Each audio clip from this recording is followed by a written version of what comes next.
So good evening, everyone. My name is Brock Harrington. I am the president of the local Chamber of Commerce, and I will be your chairperson this evening. The forum is being hosted by the Drumheller District Chamber of Commerce as well as the Alberta Teachers Association Drumheller Sub-Local. Our volunteers this evening are timer Kathy Little, screeners Heather Bitts, Virginia Sikowski, and Brandon Holden. We do have several runners in the room. That will be Marley Henney and Trudy Green. Bill Wolf is the audio technician. Everyone can hear me fine in the back, Jason? I'm good, thank you. I just want to go over the format tonight. I also want to point out that this is not a Dragons game, so there will be no hooting and hollering and cheering unless it's Jagger scoring with McDavid in the corner. So the general format for this evening, we will begin with each candidate presenting their platform followed by a short break. We have 19 people, they each get 3 minutes. That's going to take us up until about 7:30. After the break, there will be a question and answer period. If anyone has a question that they'd like to submit, we have runners here. You were given an opportunity to get a piece of paper earlier. Please fill that out and hand it to one of these guys in the corner. After the question period, we will finish with each candidate summarizing their platform. At this time, I would like to read the rules and regulation for this evening's proceedings. Pay attention. Candidates will have 3 minutes to expand upon their political platform. The format of the presentation is at the discretion of the candidate. The timer will give a 20-second warning, which is a yellow card, and ring a bell at the end of the allotted time. No candidate will be allowed more than their allotted time, and I will kick the candidate off if necessary. During the question period, questions will be received from the floor in written form. I will read the written questions and address them to the candidates. Please note, candidates have been prearranged into predetermined groups in an effort to get through as many questions as possible in the allotted time. The reason that we did that is that there is no sense asking the same question to 17 people. At the end of the evening, everyone that's up here will get a copy of all the questions so that they may respond back to all of you to those questions that they were not asked. So no one will not have the ability to answer a question. At the end of the evening, all the questions will be compiled and circulated to the candidates. From there, it's up to them and how they will choose to respond. Many candidates have social media profiles or websites they are using to communicate with candidates, and we have suggested it may be worthwhile for them to respond to the questions submitted through those methods. The screeners or myself will rule out of order any questions deemed inappropriate, offensive, derogatory, or personal attacks. Again, this is not a Dragons game. I will rule out of order any person who unreasonably attempts to use the question period as a platform for expressing a point of view on any issue. Answers to the questions will be limited to 1 minute per candidate in order to maximize the number of questions that can be fielded in the time allotted. The question period will be a minimum of 45 minutes to a maximum of 60 minutes, or if the Flames are up 10-0, I could probably hang around an extra half hour. Candidates will each have 1 minute after the question period for a rebuttal or to summarize their platform. Now I would like to introduce the candidates. Again, my name is Brock Harrington. We have Heather Kohlberg and Cheryl Schaff running for mayor. Excuse me if I mess up anybody's last name. We have Christine DeMott, Len DeBrock, who is not here. He's feeling ill tonight, probably watching the Flames. Margaret English, Elizabeth Gallagher, Jay Garbett, John Graham, Lisa Hansen-Zacharak, Alan Kendrick, Patrick Kalafa, Tony Locker, Fred Makawecki, Tara McMillan, Dwayne Nagy, Greg Polzin, Peter Rhodes, Kalon Sykes, and Tom Zariski. Everybody good? Excellent. At this time, I would like to invite Cheryl Schaff to come up, and she will commence her 3-minute speech. Hello, my name is Cheryl Schaff, and my goal is to represent you, the citizens of Drumheller, as your mayor. For those of you who don't know me, I am a third-generation Drumhellerite. My grandparents moved to the area back when Drumheller was just a dream. I've been able to see our little town grow and change greatly over the years. I'm proud of our roots. Drumheller was a rough and tough coal mine at the turn of the century, and my father, John York, worked in the Valley Mine, spending over 50 years of his life down below. I'm a proud mother and grandmother with 2 adorable grandsons that inspire me to work hard to improve this community for them as they grow up in this beautiful valley. I've enjoyed watching our town grow into a hub for oil and gas, and then branching out into tourism and ecotourism, becoming one of the biggest tourist destinations on the prairies. I believe if we all work together with common goals and stay positive, we can improve our economy, our services, and our quality of life. Over the course of the past 13 years, I've gained extensive experience in municipal governance and policy, which I feel is extremely important. This is quite unique differences in running a municipality versus running a private business. In fact, I would highly recommend, based on my own experience, that anyone wishing to serve as mayor should first serve a term on council to gain that much needed experience and understanding required to make the best decisions for our community to thrive and grow. If you put your trust in me as your mayor, I will work tirelessly to represent Drumheller, all of Drumheller, from East Cooley to Nackmine and Midland. I have several plans and ideas that I would like to see investigated and implemented. Each of these 16 specific items are outlined in detail on my website at cherylshop.ca, and I encourage you to please review them. I can summarize all my plans into 2 main points: better communication and forward-thinking ideas. Change is hard. We often are afraid of change, but as we grow as a community and improve our quality of life, we must adapt our town to the changes that life is throwing at us with ever-increasing speeds. Here's the thing. I don't just want to talk about change, because that's easy. And let's face it, talk is cheap. No, I want to implement change. That's why I will make 2 pledges to you right here and right now. If I cannot implement at least half of my platform items in the first term as your mayor, I will not seek another. Secondly, I will at most only serve 2 terms maximum. I feel that the job as mayor should never exceed 2 terms regardless of success, which ensures that the position and the ideas stay fresh. In closing, I have experience in running a municipal government. I will be a strong voice to represent Drumheller. I will strive to build an effective town council that improves communication to you and from you. And I have concrete, achievable goals that I will achieve within the next 4 years. So on October 16th, vote for Cheryl Shaw. Vote for a voice for the future of Drumheller. Thank you. Next, I'd like to introduce Heather Kohlberg. My name is Heather Kohlberg, and I would be honored to be your mayor. You see, I decided to run for mayor for 2 reasons. 1, I love this valley, and I wanted to give back. And 2, I want to make a difference. You see, I've spent the last few months gaining over 54 pages of stuff here that people have given. They want ideas, suggestions. They're looking for someone that's willing to listen to them. That's what I'm prepared to do. You see, I have a list of all kinds of things on heatherformayor.com, but the top 2 things that I've been asked about is economic development and communication. See, if we don't fill these buildings, to fill these homes, so that we can, as a community, all survive, then really it's going to be difficult to do anything. So the top priority will be economic development, and the second is communication. People want to know what's going on. People want us at Town Hall to listen to them.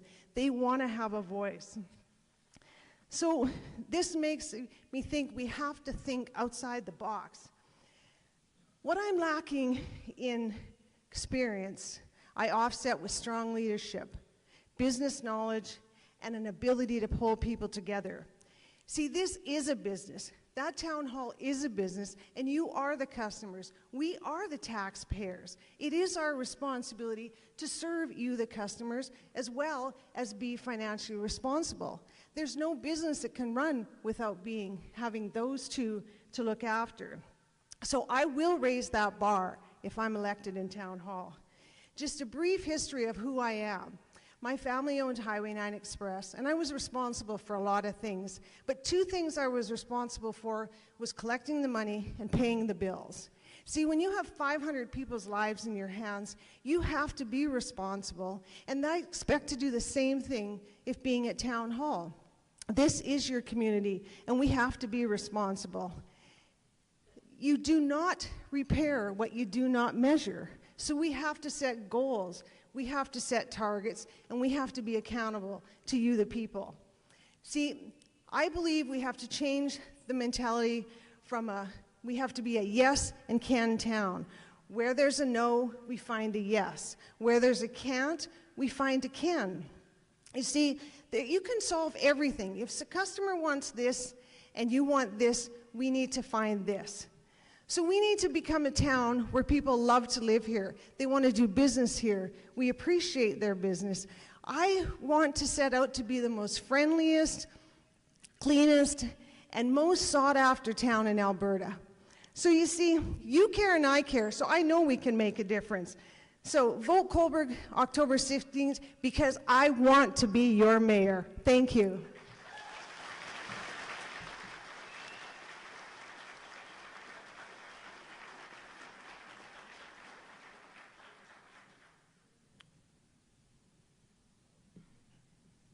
Ryan, do those guys have more chairs right there? They don't? I just wanted to thank everyone for coming tonight. We're going to move on to the council candidates. One thing that I'd like to just address everybody about while you're here tonight is we're all passionate about our town, and there are lots of opportunities for everyone in the room that wants to get involved. If you go on the town's website, I think there's at least 6 open board positions that are available for anyone in this room that wants to be involved. So if you're feeling like you want to be more involved in your community, a simple way to do it is to get involved with the council, with one of the boards that currently is seeking people at the town. We're going to move on, as I said, to the candidates for council, and we're going to start with Kalon. Hello, hello. I hope you all had a good day so far today. First, a little bit about me. I have lived in the Valley for over 15 years. I am 25 years old. I currently sit on the Dino Arts board in town, as well as the Drumheller Community Learning Society board. I have work experience as a cook and a farmer, and am currently a business owner. One of the things people always ask me is, why do you want to be on town council? For me, it's very simple. I want to give back to the community. It's something I've always wanted to do. Whenever I see someone into need, I'm like, hey, I want to help out, or volunteer opportunity, I'm there. So I just like giving back. One thing I'd like to see more of if I get on town council would be better communication between the town and the community. A lot of times you don't realize what's going on at town hall. That's pretty much all I have to say right now, and hope you guys just come out and vote October 16th. Thank you.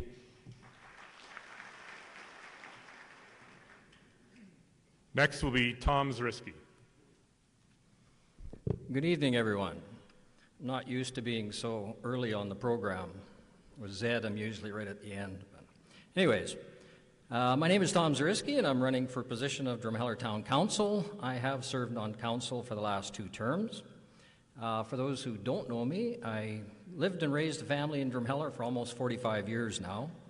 Came to Drumheller as a young teacher, became principal of the high school, and I was responsible for the budget, the staffing, the organization, and 600 or 700 teenagers.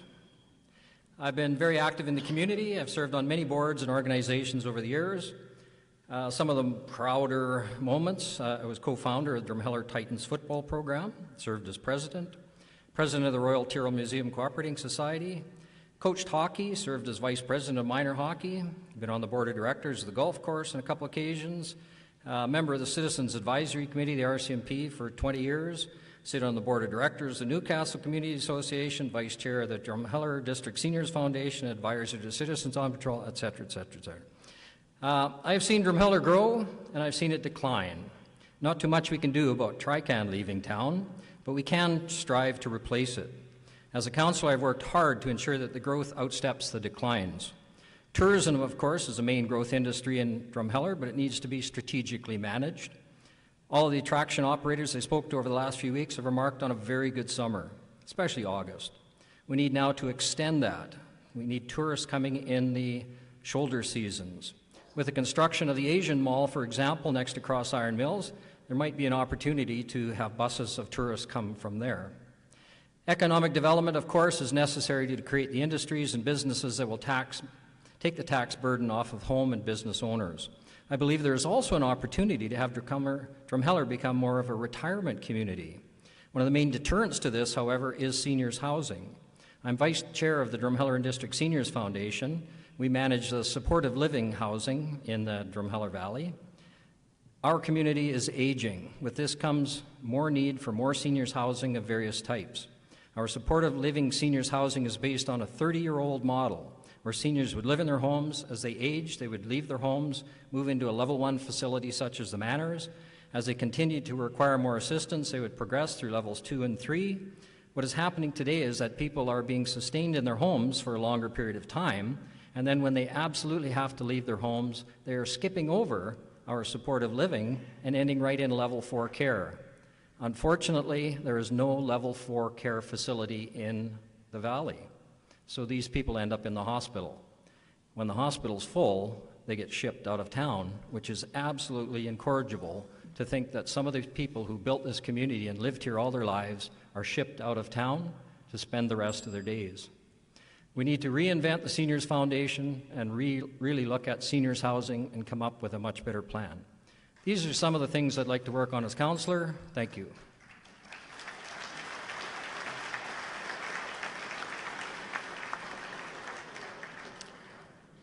Could I just do a quick survey here? If you are under 35 years old, would you raise your hand, please?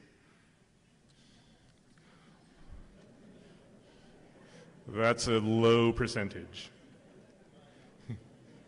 I know you're under 35. Next up is Lisa. All right. Good evening, fellow Drumhellerites. I'm very thankful to see so many engaged citizens out this evening. It's heartening to know how much we care about our home. For those of you who do not know me, I am Lisa Hansen-Zachrach, and I've been blessed to serve this community for 7 years. It has been one of the biggest honors of my life.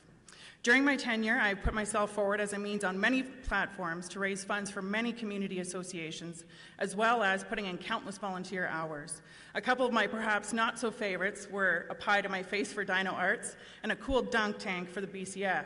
But whatever the task, I am game if it makes our community a better place. I'm married to my high school sweetheart, and we have 2 beautiful daughters. I enjoy reading, horseback riding, and fossil hunting with my family. Growing up in this valley has been a blessing, from our opportunities to this amazing come together when we need it community that I am so proud to represent. I was a former small business owner of 11 years who operated in the heart of our downtown. Currently, I am working on a new chapter in my life, and I've worked my way through the ranks in 2 short years to become an account executive for Western Financial Group. Every day I work with small to large businesses across Alberta in the commercial insurance field.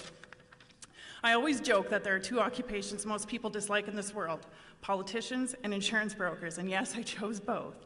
I am also the president of the Homestead Museum Society, director for the Royal Tyrrell Museum Cooperating Society, director in surrounding riding political organizations, and an elected member to the Insurance Institute of Southern Alberta. I'm often asked, when do I take a break for myself? But when you love what you do, why stop? Being proud to represent goes further than all that, though. Proud to me means getting something accomplished. When a citizen has a request, I go that extra mile to make sure it is taken care of. I am your voice on council. I've been asked about a platform, and my main focus is to continue to work on economic and community development, beautification, and good fiscal governance. This past council had a plan to build on our entrances, keep our debt servicing low, keep taxes in line, and I want to see that vision carried forward. I do want to keep working on providing necessary maintenance and infrastructure, like a fenced dog park, second sheet of ice, improve the ball diamonds, sidewalks in all communities, including the continuation of lobbying the province for safer intersections for pedestrians. We do still need to work harder at improving our green spaces, and an idea I floated last time around was a dedicated parks department. I've not given up on this. I want to continue to work with Council on flood mitigation solutions, business retention incentives, and review of current policies, as we do need to evolve with the times. Recycling programs have been brought forward to my attention over the last few months. We do need to look into being better environmental stewards and at the same time finding that financial balance that the community is willing to support. There will always be improvements needed and new ideas brought forward to make this community better, and there is much work still to be done. I am open to engaging and listening to all of you on positive ways to improve our home. We are entering a new era in Town Hall with a new CAO, exciting times of change that will be pivotal for the future. Please vote for me October 16th. Thank you.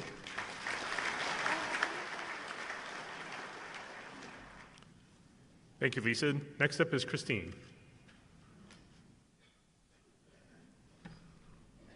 Hello, everyone. My name is Christine DeMott, and I was born here in Drumheller in 1986. I am the daughter of Jeff and Kathy DeMott and granddaughter of Joe and Dolores DeMott, who are lifetime locals here in Drumheller. My platform focuses on one major issue, and I believe this issue could be a very strong contributing factor to many of the other issues that have been brought up within our community. All over the world, small towns are losing their youth to larger cities indefinitely. It's a serious issue and really is one of the larger reasons small towns seem to be vanishing. That being said, I believe one of the keys to the success of Drumheller is those under 40 years old, also known as the youth. We need to look at methods of attracting them here or encouraging them to consider coming back home after obtaining their post-secondary education. Without the youth, who will bring new industry or fill our downtown businesses? Without the youth, who will occupy our empty homes or build new communities? Without the youth, who will provide for our children for our schools or care for our elderly citizens? Like everywhere else in the world, without the youth, our community cannot go on. I have 3 methods that I believe can serve the dual purpose of benefiting the entire community and citizens, as well as attracting the youth to Drumheller. Method 1, with fun and quality of life. How do we achieve this? Listening to our citizens and providing the things they suggest will increase their quality of life. What are some ideas? Create third spaces such as gathering places, microbreweries, off-leash dog parks. How does this help? By giving our community some unique flavor and culture, our citizens are happy and more likely to recommend Drumheller to a friend or stranger. What are the other possible outcomes? A proud community takes care of their community. Method 2, work and opportunities. How do we achieve this? Put Drumheller on the map for being a great place to start a business. What are some ideas? Simplifying the process of starting a new business, encouraging our citizens to learn about business by offering community courses and seminars, business incentives. How does this help? Being a small business positive community, we are giving more opportunities to our skilled citizens and giving younger citizens the ability to chase their dreams. What are the other possible outcomes? Our empty shops get filled and our downtown becomes vibrant. Sorry. Method 3, industry via forward thinking. How do we achieve this? Looking around the world and taking note of the direction it's headed in via the digital revolution, green forward thinking methods. What are some ideas? An impressive recycling program, attracting industries that downcycle garbage into new materials, looking at other methods of energy, looking at conserving water by encouraging xeriscaping. How does this help? If we show an interest in the future, we attract young professionals and other youth who are also thinking about the future. What are the other possible outcomes?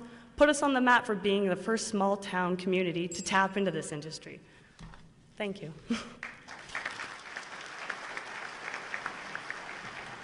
There's no score in the game, so I still have some time to hang around. Next up is Elizabeth. Good evening. My name is Elizabeth Gallagher, and most of you know me as BJ. I was born in Drumheller and left when I was 19 years old. Most of my family stayed or has returned to the Valley, so over the years, I've always considered the Valley home. My work experience is quite varied. First, I worked for Eugene Cush and Hannah, and then Derek Spitz in Edmonton. Both were lawyers. Then I stayed home and raised children for 8 years, and later started a freelance business working for lawyers and a company in partnership with my sister Patty. We grew our business to over 65 law firms, large and small. I decided to retire after 25 years and passed on my business to 2 of my daughters. My third daughter is an RCMP sergeant in Fort McMurray. My 2 sons live in Vancouver. Then I traveled to the north to Rankin Inlet, where I became the executive director of the only Inuit Friendship Center in Canada. I had wonderful experiences there, and I'm grateful for the opportunity to have gone, but I missed my family, and it was really cold up there. I came back to Edmonton and sold real estate, then remarried and moved just south of Grassland. There I eventually got a federal government contract to run the Service Canada Community Office in Lac La Biche. After 7 years there, my second husband, died, and I continued on there until 2012. At that point in time, the feds withdrew the contract that I was working on and all the other contracts of that kind. So I took a security course and was lucky enough to be hired as a commissioner here at the Drumheller Institution. My volunteer history is I have a lot of it.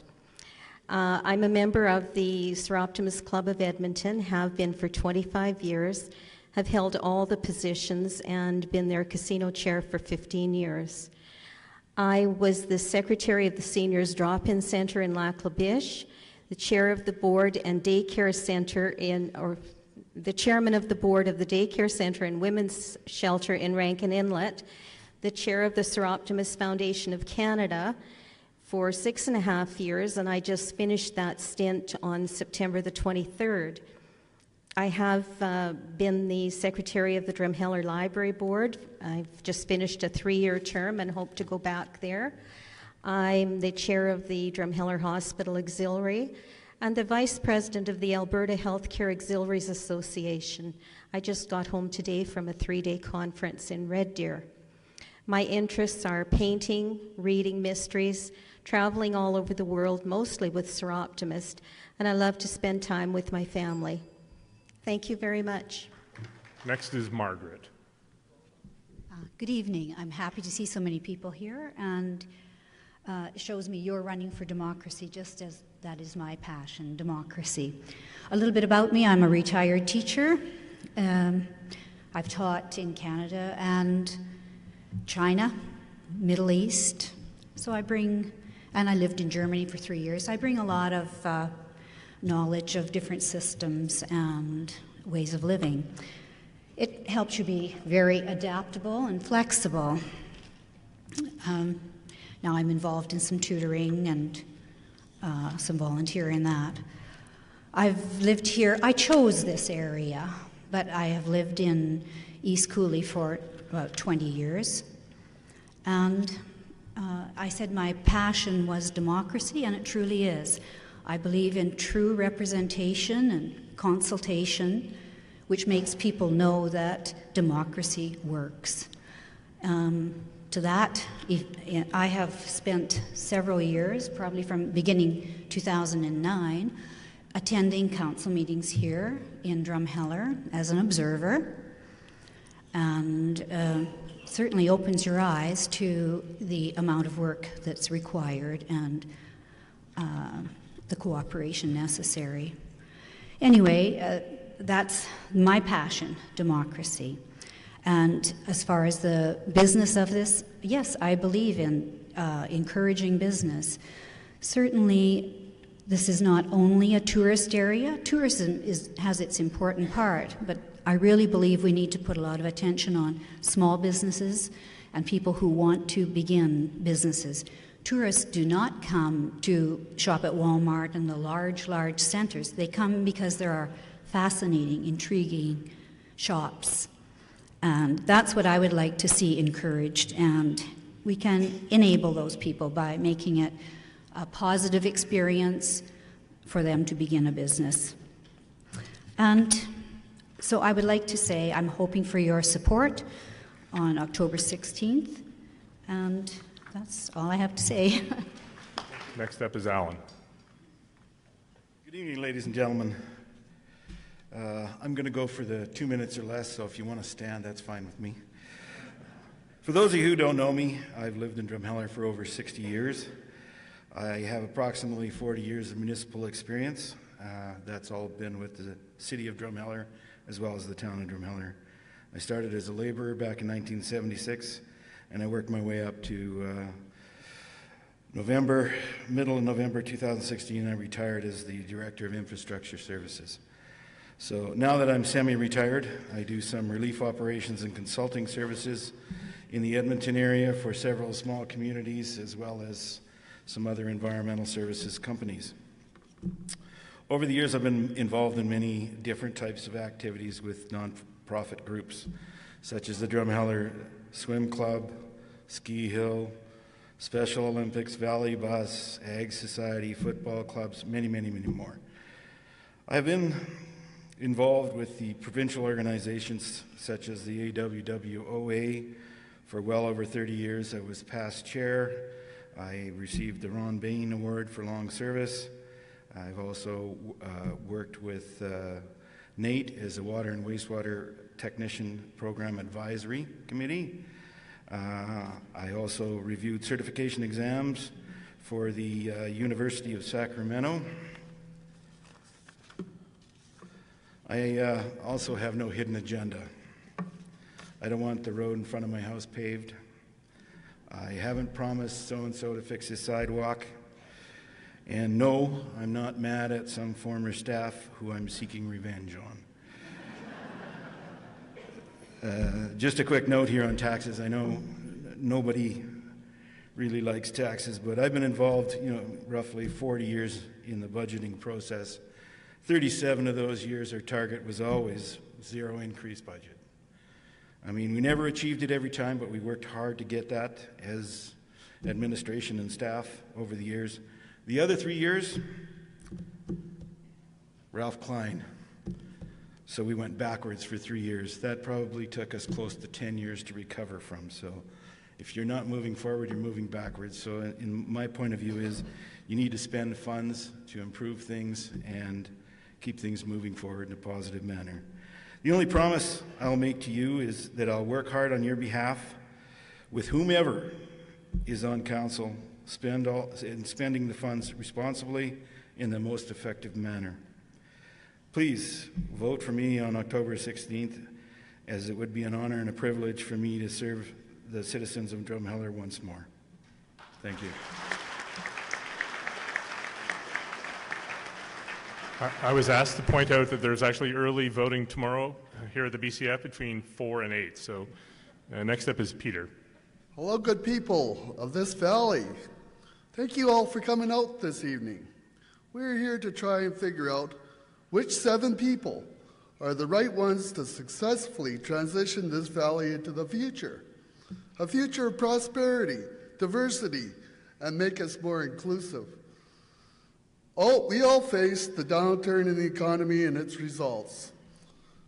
I have many ideas and experiences that can excite and interest people up this valley, and also provide an added boom to the economy. Along with that, an added benefit of new faces and ideas. It is with excitement and enthusiasm that I've thrown my hat in. I ask for your consideration in the next 12 days as a candidate to vote for. I look forward to bringing ideas of more viable downtown that attracts businesses and encourages the town's people, including youth and seniors, to be a part of the community, and ways to encourage our youth to have the same amount of pride and vested interest in this area, which would encourage them to stay rather than leaving. I have proudly made this area my home. Moving from Winnipeg 5 years ago, where I am from, I've noticed that Alberta privilege can err a so-called indifference or even apathy with the abundance. Even with this difficult time, we can create more excitement and a sense of pride, ownership, and as I said earlier, a sense of wholeness to the valley. I've worked with many levels of government. I understand the importance of peaceful interactions, clear and concise information. I would like to work closely with other factions in the town to continue to provide a safe community where our children can grow and thrive.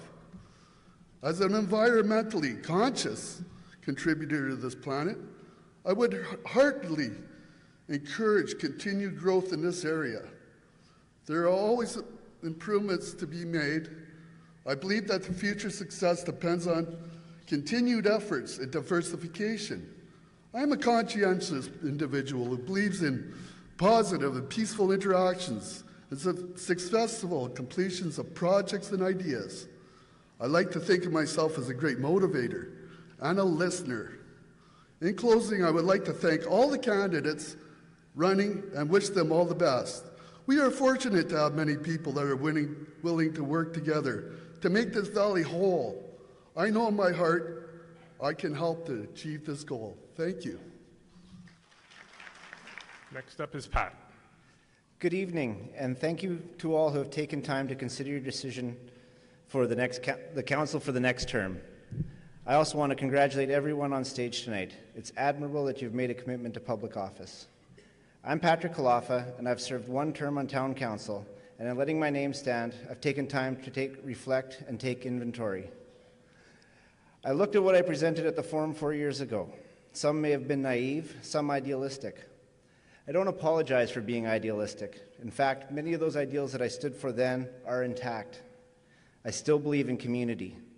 I still believe the town of Drumheller, community groups, attractions, schools, volunteers, and residents working together builds prosperity. I still believe we must be bold and positive in moving our community forward. Now more than ever, I still believe that our people are our greatest resource. I believe that economic development needs a holistic approach that starts with the question, how do we make the Valley an incredible place to work and live? I believe in my first term, these ideals have been reflected in some of the directions the Council has moved. We've made strides in addressing beautification and downtown revitalization as a way to boost economic readiness and create spaces. We've re-engaged an economic development task force. We're learning to take advantage of opportunities for efficiencies and best practices as they relate to sustainability. This includes a robust asset management program. While support for major projects from other levels of government is fleeting, we have made real strides in adding to our recreational capacity with the addition of the skate park working with Days and 2 major aquaplex renovations. We've also worked to provide great services to individuals and families. I'm proud that this town's come up with a program to help subsidize families in need use our community facilities. I'm also proud that on Friday evenings, adults and children can go to the BCF for $2.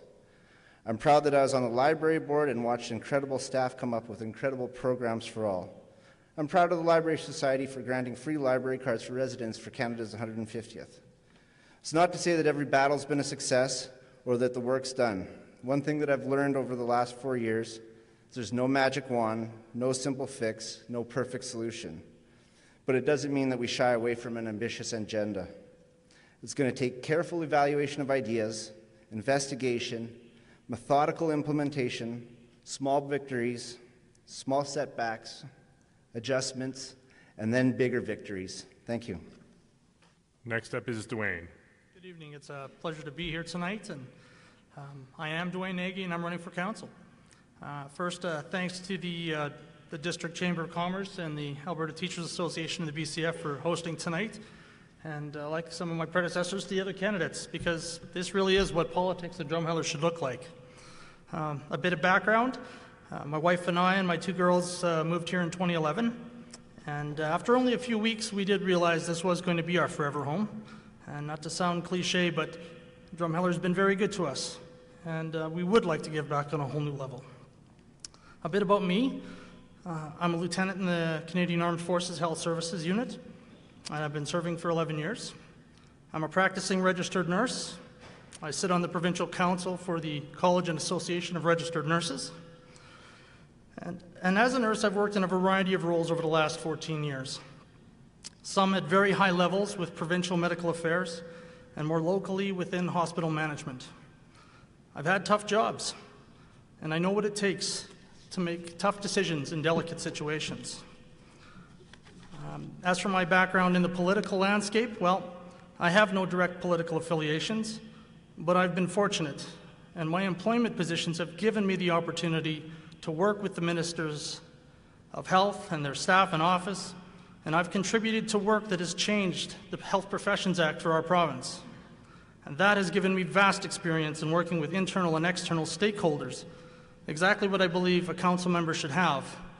And it's also given me a balanced and level-headed approach to decision-making, especially in rapidly changing situations.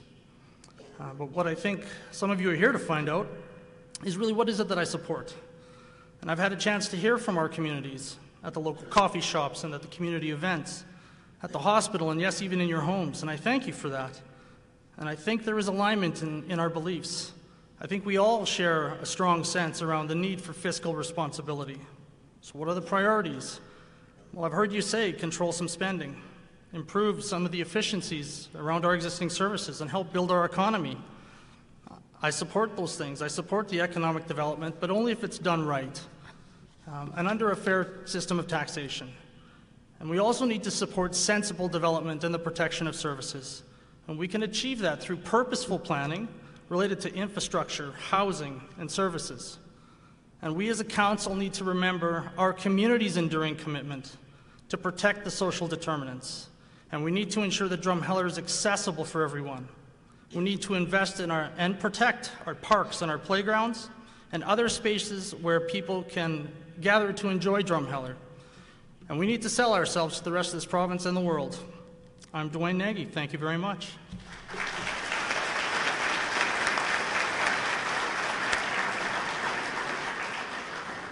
Next up is Jay Garbett. Good evening, everyone. They said we could do whatever format we wanted, so I'll be doing an interpretive dance.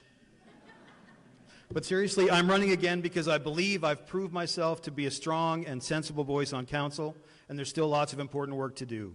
The opportunities and threats that we face will require engaged experience and integrity, and through my 2 terms of service, I hope that I've demonstrated that I'm up to the challenge. I started out differently than some of the people here asking for your support because I learned leadership through more than a decade of volunteer service before I ever sought a community leadership role as important as this one. I learned valuable lessons and honed important skills like consensus building, accountability, and putting ideas into words under pressure through my service to Drumheller Rotary, Public Library Board, Victim Services, the Olympic Torch Relay, Steering Committee for this BCF, just to name a few. Those leadership roles were excellent training and built a solid foundation for serving on council. This past term has been extremely challenging. It began on the heels of the 2013 flood. 14 months later, the oil recession began. Then the NDP government was elected, and for the second time, this constituency elected an MLA who is sitting in opposition to the government. That all adds up to be a really tough time to pry money out of the hands of the federal and provincial government. But still, some good things have happened. Here's just a few of the things I'm proud of from 2016-2017, let alone the past term. A 0% tax increase for 2017. Arts and culture policy and funding, the fee assistance program whose aim is to make sure Drumheller is for everyone. Aquaplex modernization is almost complete, and succession planning, and that's one that deserves some detail. I've been determined to address succession planning at the highest levels of our administration, and I've been influential in making change happen, the culmination of which was the transitioning out of our CAO after 30-plus years of service, for which he's earned our thanks, but a change was past due. Many have tried, but we succeeded. Moving forward, if I'm elected, I'd like to keep these areas of focus and implement new priorities like business investment and attraction, creating a truly business-friendly culture at Town Hall, doing something bold with the Rosedale Industrial Park, incentivize expense reduction through our own town staff, continue fighting for flood mitigation, learn about implementing solar power from Starland County, who's been an innovator just up the road, and marketing Drumheller as a retirement community of choice for seniors leaving the cities. And finally, getting real about local poverty reduction strategies. You've been able to count on me to be prepared and to lean in and be engaged with the often really unexciting work that councils have to do, and I've established a reputation as someone who will ask the tough questions on your behalf. I'm ready for the changes that are coming, and I hope that you'll give me your support again on October 16th. Thank you. Next is Fred. Good evening, residents of Drumheller. I'm Fred McEwicki. I've been a resident here for 40 years. My bio is on the back of this, so I'm not going to concentrate on that. As a candidate for Drumheller Council, my goal is to illustrate that what believing better can be for residents. Drumheller holds a lot of unrealized potential of its tourist destination, as well as a place to start or carry on business or raise a family. It is important to understand that many of the expenses incurred by town are fixed costs that are equally distributed among all taxpayers. The burden of taxation for such things as road maintenance, garbage collection, operation of water treatment facility, to name a few, are shared equally between the tax-paying residents and the businesses that call Drumheller home. Ladies and gentlemen, that shared burden is more than palatable when the unemployment is low and opportunity is prevalent. Time and again, residents comment that the town hall is not facilitating an environment that is friendly to business. New businesses create new taxation revenue sources, not only from the employer, but from the employees who contribute to the tax base necessary to cover fixed costs, as well as operating expenses of the town. Drumheller's future depends on a stable revenue base that starts with honing a business-friendly environment.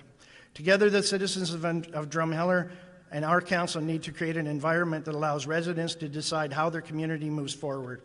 And to that end, more comprehensive and open communication policy with council will assist in reaching that goal. Together, we can collectively make Drumheller a stronger, more resilient community.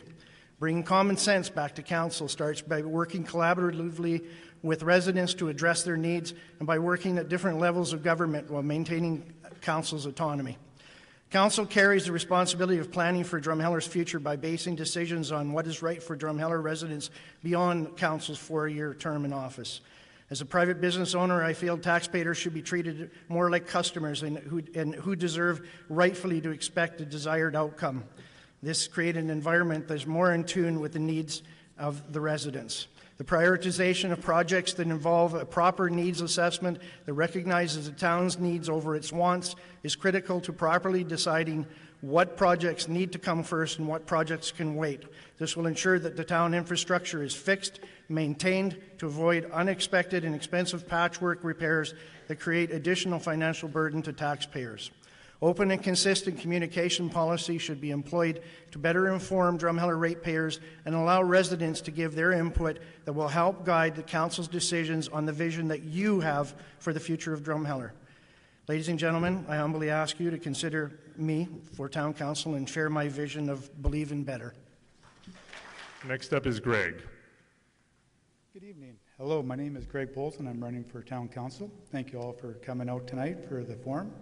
I'd also like to thank the Drumheller Chamber of Commerce for organizing tonight's event. A little bit about myself. I was born and raised in Calgary, graduated from Western Canada High School in '81 and went to Mayoral College. Moved to Drumheller in 2004 with the help of working with Highway 9 Express, as I had worked in their Calgary office and was able to transfer to Drumheller. Been married to Shelley since 2010 and have a daughter, Kimberly, and a stepson, Michael. My business background is mostly from the transportation industry, where I started as a driver way back in '85 to various dispatch and management positions. I was also part owner of a small restaurant in Calgary from '98 to 2000. My platform is basically 3 areas that I think I can help in. Being accessible to all and to be a new voice for the people of Drumheller, work with existing businesses and help them thrive in today's economy, and to attract new businesses to the valley, and to help promote revitalization of the downtown core.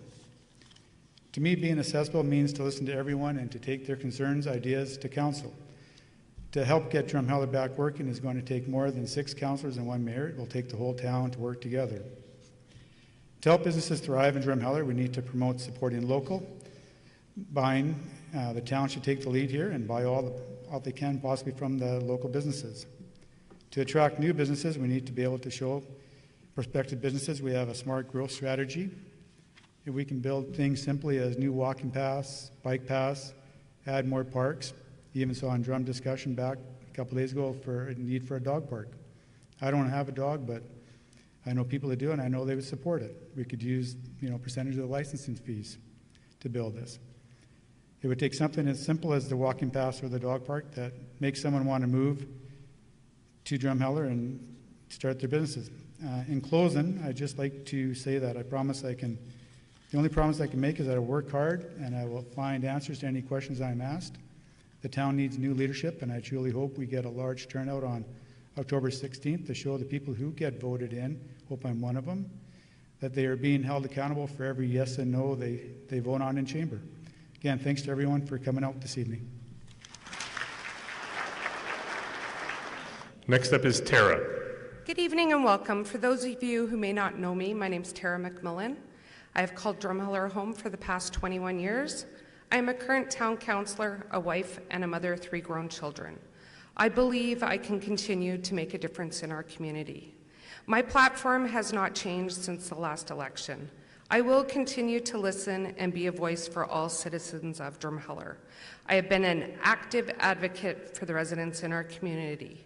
I will continue to encourage sustainable growth and development. The policies, frameworks are in place, and now we need to oversee the implementation of these action plans and to keep taxes to a minimum. I believe that we can continue to be fiscally responsible while enhancing the services that we provide. I always have believed that making a difference in our community is by volunteering. I currently serve as chairperson for Junior Achievement, the Drumheller Learning Society, the Valley Bus Society. I'm a volunteer with the CIBC Run for the Cure and an active leader with the Girl Guides of Canada. I enjoy working with the youth in our community as they are our future. They need to feel that there is a future for them to stay here, live, and raise their own families. I was a small business owner for 10 years, so I have a clear understanding of the challenges that small businesses face in our current economic times. This is a struggle that all municipalities are facing, not just Drumheller. As a community, we need to work together to support our local businesses. We need to look at when new industries and businesses are a fit for our community. Do we have the employees to fill these positions? Do we need to look at education for these employment opportunities? How do we engage with our existing businesses to make sure they continue to be successful? There are times on council when decisions are made that not everyone will agree with. It's a hard balancing act at times. We need to continue to improve and replace our infrastructure, grow our community while providing the services and amenities that the residents need and desire in our community. Elections are always an exciting times in communities as change is in the air. Opinions are expressed, both positive and negative. No matter who is elected, there will be change. For the first time in 30-plus years, the town of Drumheller will have a new CAO. We have the opportunity to change the culture of our community. By the culture of our community, I am referring to the we versus them that has been evident in our community for many years. Council needs to work together. Once elected, there is no official opposition in municipal politics. We need to be a team that communicates openly with each other, the CAO, and the residents. Responsibility, establish credibility and accountability. So I stand here before you with no hidden agendas, no lofty campaign promises. I do, however, stand here before you as a passionate citizen of Drumheller who loves this town for what it is and what it can become. I believe that if you choose me as an enabler, I will become part of a councillor team whose mission will be to move us forward. Our success will showcase Drumheller as a town that is vibrant and open for business, as well as a place where everyone is welcome to settle and raise a family as I did. I'm ready to serve and willing to work hard to make this happen. All I need now is your vote on October 16, along with your support and feedback over the next 4 years. Thank you. Before I start the question and answer period, again, my name is Brock Harrington. I'm the president of the Chamber of Commerce. I'd like everyone to just close your eyes for a sec and envision this conversation if we were in Oyen tonight, because they would be saying, I wish I had a museum that brought 500,000 people to our town. And I know sometimes it's a contentious issue as to whether Drumheller is a, thank you.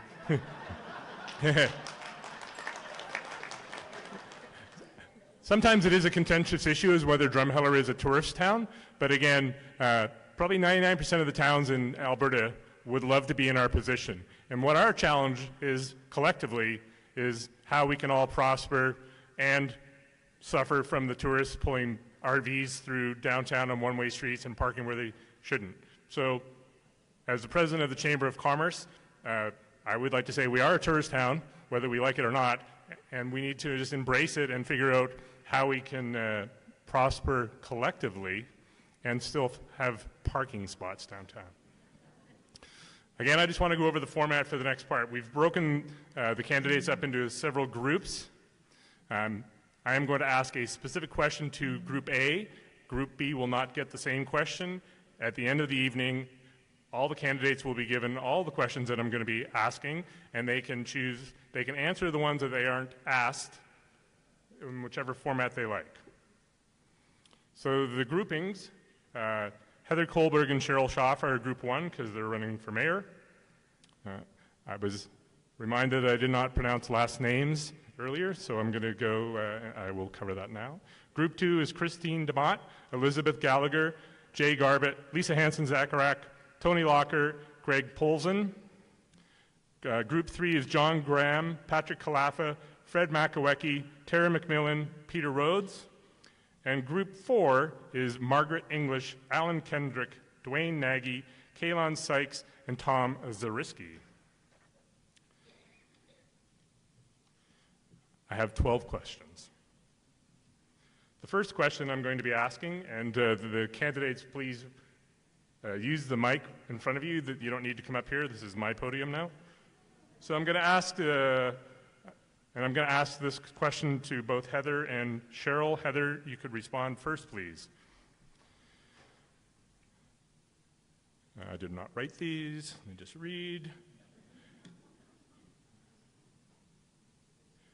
Many citizens have talked tonight and recently about the fact that we need to attract more businesses to Drumheller. It's a great idea. How are we going to attract new businesses? I understand that they only have 1 minute, so you will have to be concise. Thank you.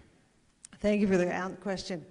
I believe we have to really develop a strong economic development board, and we have to go ask. We need to look for factories, manufacturers, businesses. In fact, I've even made a call to Amazon and an email and got a call back saying we're not big enough. I'm prepared to go to whatever lengths because we need to fill these buildings. If we don't, how are we going to fill the homes? So it's going to be a high priority. I don't care what we have to do as council, the administration, everybody's going to be involved to find ways. If we have to go out asking, knocking on doors, setting up meetings, I will do whatever because I want to see this town prosper and I love this valley.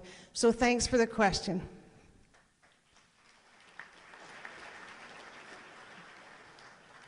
Cheryl? Thank you very much. How would we attract businesses to Drumheller? Well, first of all, as the mayor, I would be out there contacting my friends and people I know in Calgary, people that I know have the money to come to Drumheller. But first of all, we as a town have to make an incentive for them to come here. We have to let them know we're open for business. We have to make sure that we have done all the things we can possibly do to have them come here. Some type of sentence, we have to work on it ourselves. And I would like to see the right now we have a half-time economic development person. I would like to see a full-time ECDev person that works strictly for the town to go out. Thank you.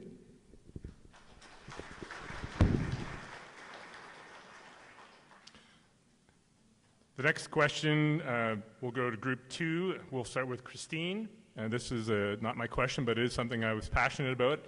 I believe I first visited Drumheller in 1995 and was able to ski on the ski hill. This question is about, will Drumheller get their ski hill back? Any actions, updates, anything you can share? Any thoughts on the ski hill? First, please, Christine DeMott. Hello, everyone. Well, I'm not sure whether we can do anything about the ski hill, of course. I haven't sat on council before, but I actually really enjoyed the ski hill here in Drumheller as a kid. I learned how to ski. I broke my arm. It was awesome. So I personally, I would love to see that brought back myself. I have a lot of great memories there, so I'll do what I can to get those answers. Thank you. Next would be Elizabeth Gallagher.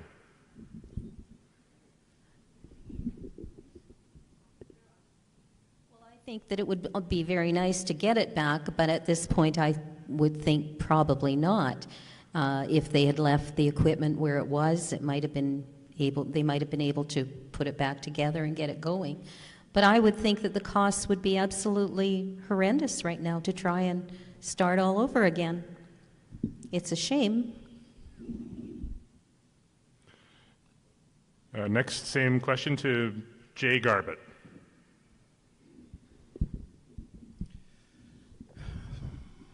Didn't expect this one. This one's back from 2010. We got hit in the face with this out of the blue in the very first year of our first term. Those of us who were elected. Pardon? Oh. I am standing.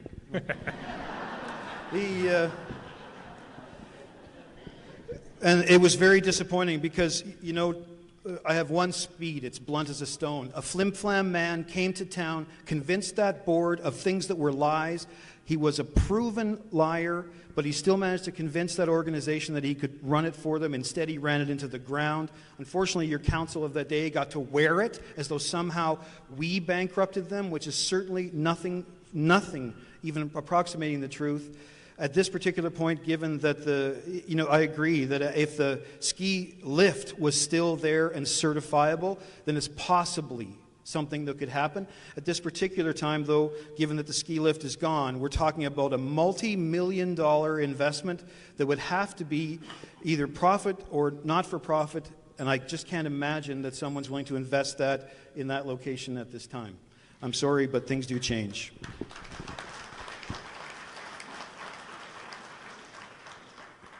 Lisa Hanson-Zacharak, same question, please.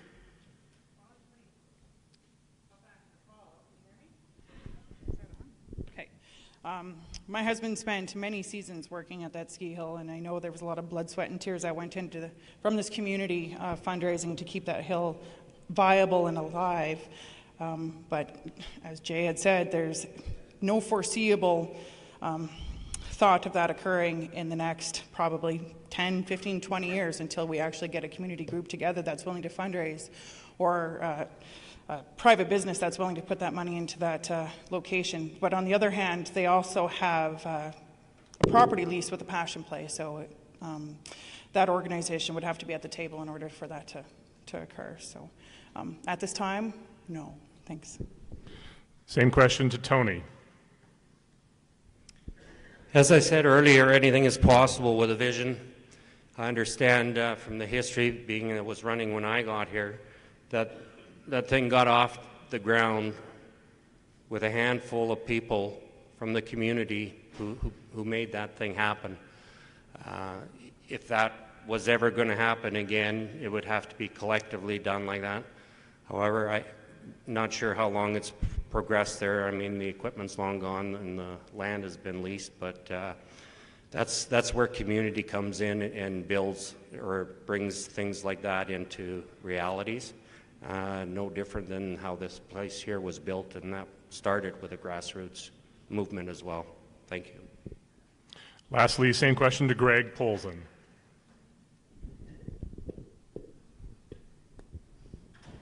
It might not be a scale that we could use it for, but we could use it in the summer for summer events. We could do I'm not sure what the extreme bikes or whatever they call it, and things like that, and do things in the winter in conjunction with the Passion Play site for, Christmas events, bonfires.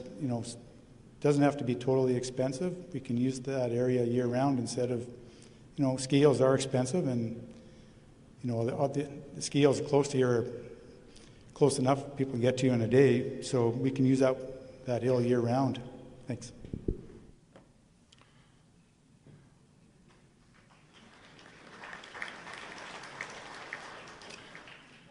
The next question has to do with a safe community. With the downturn in the economy and the rise in crime, what is the best plan to keep Drumheller a safe community to raise a family? And I'd start, please, with John Graham. This is group 3. John Graham, Patrick, Fred, Tara, and Peter. Hello, John Graham. To keep our community safe, well, I think we're probably a pretty safe community now. We do have some wonderful RCMP officers in Drumheller, and we've got the Neighborhood Watch, and a pretty good close-knit group of citizens in town. I think, as all communities, there's probably a drug problem in Drumheller, and I think that, if you listen to the news, is one of the major problems. To probably combat that, if we had maybe some more recreational facilities for our youth, we might be able to get the youth off the streets, if you will, and get them busy with other things. So I think that's crucial. If we're going to keep the youth off of the streets and safe, we should have more recreational facilities. Thank you. Same question to Patrick Kalafa. Thank you. In dealing with crime and such things, the best thing we can do is get to know each other. It's a well-known thing that when you know your neighbors, you look out for your neighbors. And there are ways that we can do that. This community has made strides through our asset development programs, building relationships with the RCMP through the Duke of Edinburgh, things like that. Youth programs, absolutely. I don't want to ever just say that the problem is youth. But when there are things to do, and when you do know each other, and when you care for each other, you make a better community.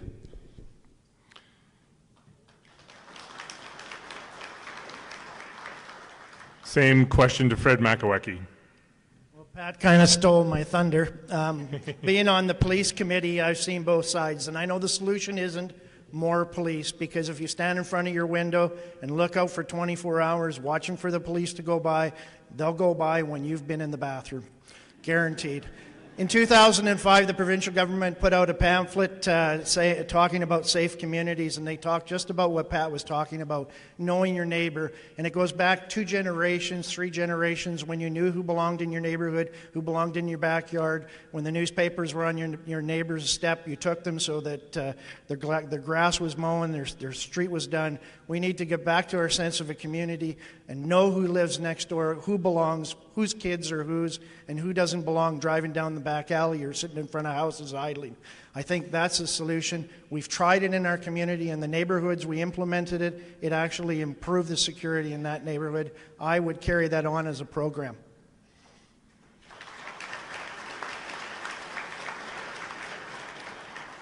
Same question to Tara McMillan. I'll concur with Fred and Pat on that. The sense of community, we do have a very strong RCMP presence in our community. We have citizens on patrol, but they can't be everywhere all the time. We need to watch out for our neighbors, our neighborhood children that are out in the streets playing. We need to know who belongs, who doesn't belong, and move forward with that whole sense of responsibility as a whole. Everything is everybody's problem, not just somebody's problem.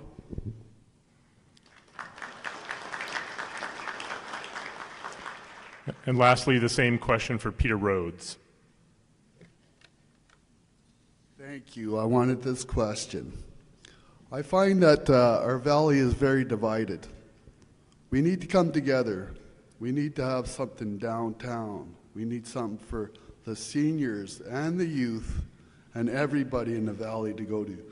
In Winnipeg, we have these things called outreach centers. And what it does is it brings everybody in the community together. In these outreach centers, you can have musical instruments and pool tables, resource information, seminars, mentorship programs, all sorts of things like that, like somewhere where everybody comes together downtown, and then that would help with the downtown becoming more vibrant. Stages that we could use all in the valley. We could use them. Thank you for your time.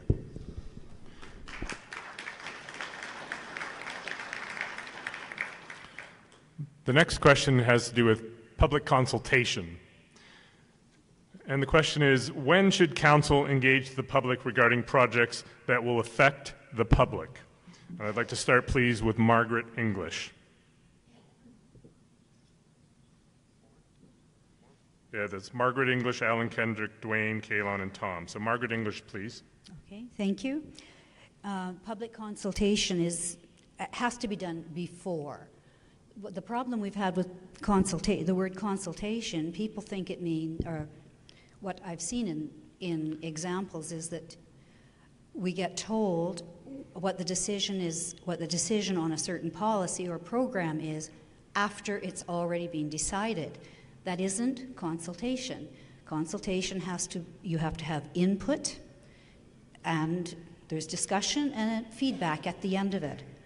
So we have to make sure that the consultation happens before a policy or issue is decided. And I'm not talking about small things that don't make a difference in our lives.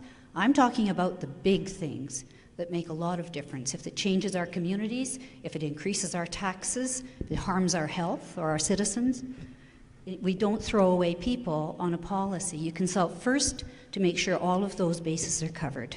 Thank you.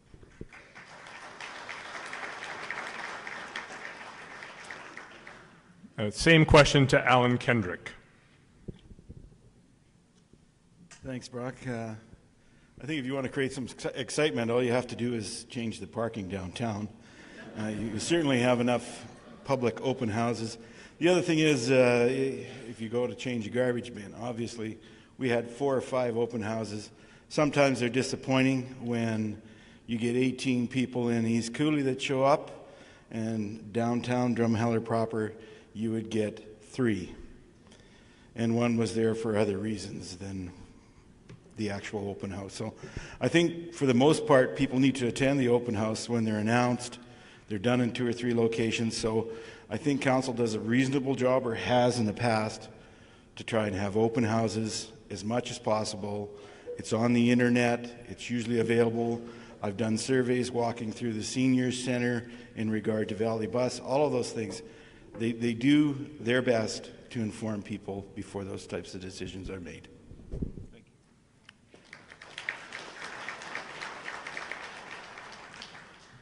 Same question to Dwayne Nagy.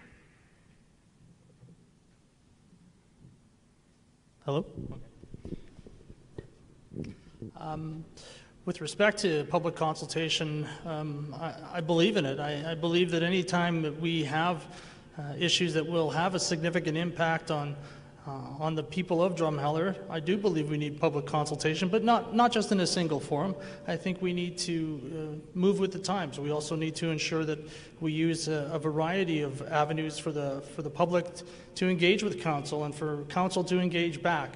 An informed public will help us make informed decisions. Thank you.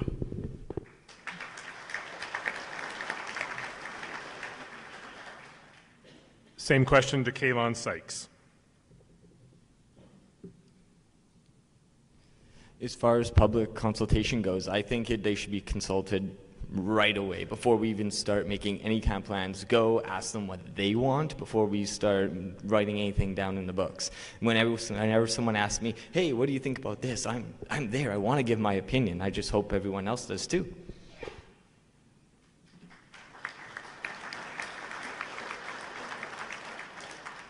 And lastly, same question to Mr. Tom Zariski. Yeah, public consultation, I think, takes 2 forms, that of formal consultation and informal. Formal consultation, obviously, the bigger the project, the more you have to have formal public consultation, where you have people together in a room like this on a big project that will affect your taxes. For me, public consultation takes place in Friesen, takes place in Walmart, takes place in the Wayne Community Hall, takes place on the 3rd hole of the golf course. I'm talking to people all the time about many, many different things, and that to me is the informal public consultation. Thank you.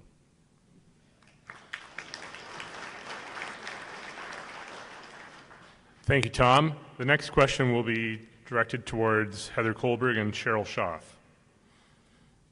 And this is a bit of a contentious issue. It's not my issue. Water and sewer rates has certainly been a buzz.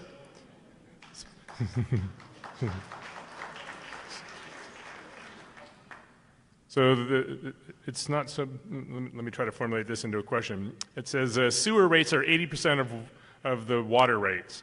Why are we charged at this rate in the summer when everyone is growing grass to make their house look good? So I'll start first with Heather. Wow, good question.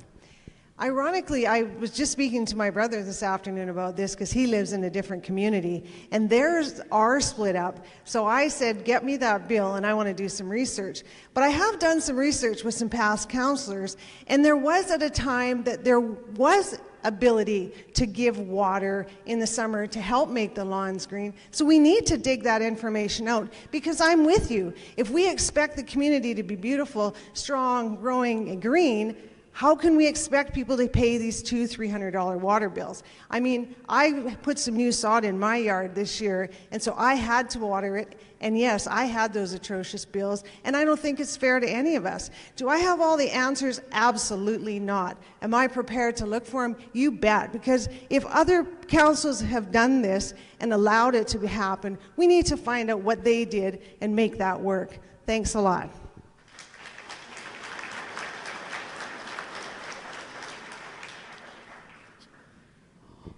Water is a very contentious issue. First of all, we did used to give, as a council, to the taxpayers, increase your water in the summer. That was because the water rates were paid through your taxes, your what you did and your taxes. The provincial government came along and said water has to be cost recovery, which they mean is revenue equals expenses, right? So in the expenses for water is, you know, your transmission, your distribution, etc., chemicals and all that, and the payroll, whatever is in the expenses. So right now what happens is the town council looks and they see how much they can charge for water. Do we need to charge more all the time? Probably not. Can we look at it? Yes, we can. Is it feasible to give you water at more in the summer? Probably not. I think we need to change our way of thinking. As I have been saying all along, you need change. You need to look at zero-scaping. We need to do it as a town. And secondly, the water itself, we... Yes. Thank you, Cheryl. Oh, sorry. Sorry.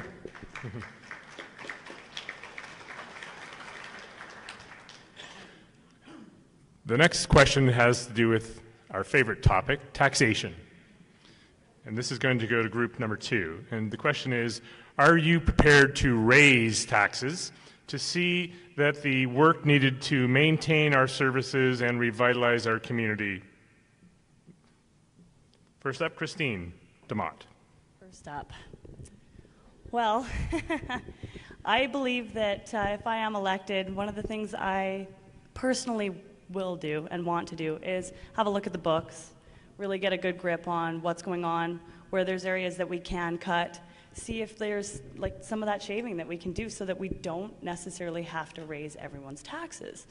But, you know, it comes down to the numbers, and unfortunately I have no clue what the numbers are at yet, but I'm sure to find out. Thank you. Same.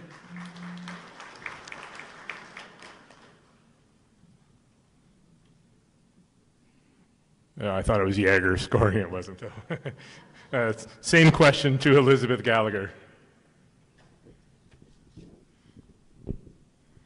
Well, as far as I'm concerned, raising the taxes may work, but it depends on where the work is being done. We're all paying taxes through this valley, and it seems that most of the work gets done in the center of town. And I think that you have to start considering the outlying areas and start taking their needs into consideration as well. Thank you.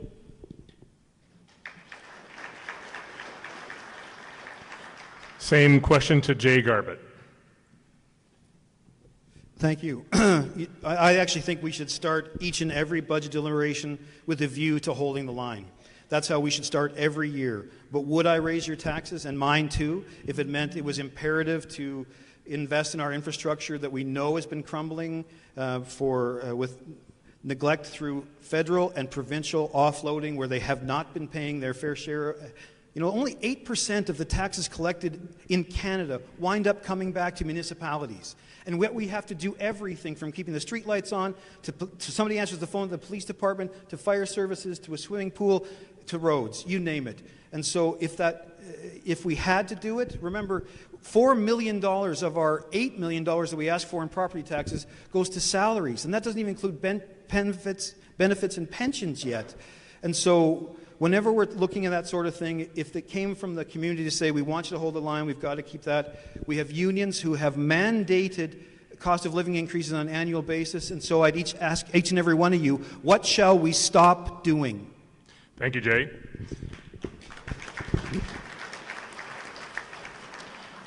Same question to Lisa Hansen-Zachariak. All right, so I guess the main thing is, what is a community prepared to support? $88,000 equals 1% of an increase on your land taxes. $88,000 isn't going to go very far. So, I mean, depending on the scope of the projects, you could possibly see a drastic increase on your land taxes. So, either you borrow or you increase taxes. That's up to the community, and I think those discussions will be important going forward. But at this moment, it's not my decision to make, it's yours. Thank you.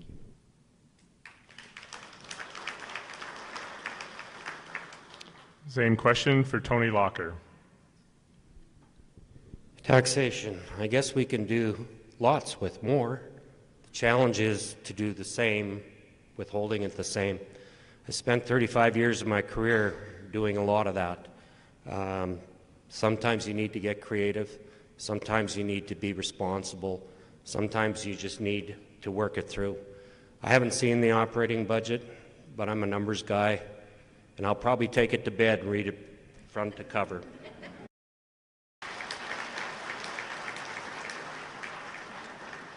Same question to Greg Polson.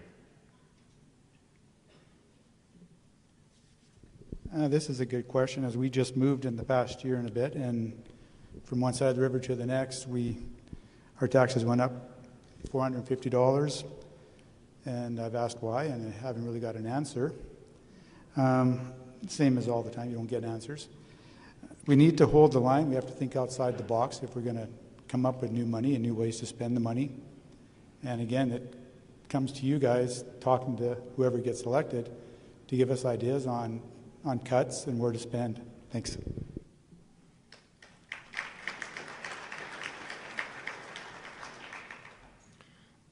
The next question is on an election format, and I'm going to reverse the order that I have been asking people the questions so that the same person doesn't always go first. So the question to Group 3 is, do you support a ward system for election of council? And I'd like to start with Peter Rhodes, please.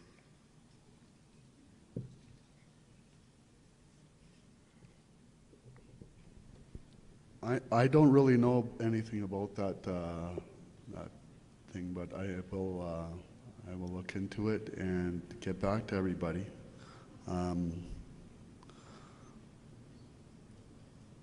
Yeah, I'm sorry, I'm not versed on that right now. Thanks. Same question to Tara McMillan.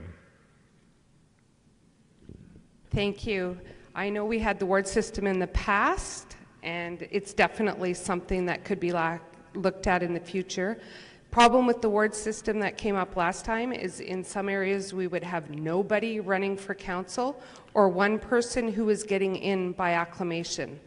And that's not a true democratic process in our community. So we would need to have a whole lot of people stepping up to the plate to run for those spots in those wards to make sure we had quality people making quality decisions for the public.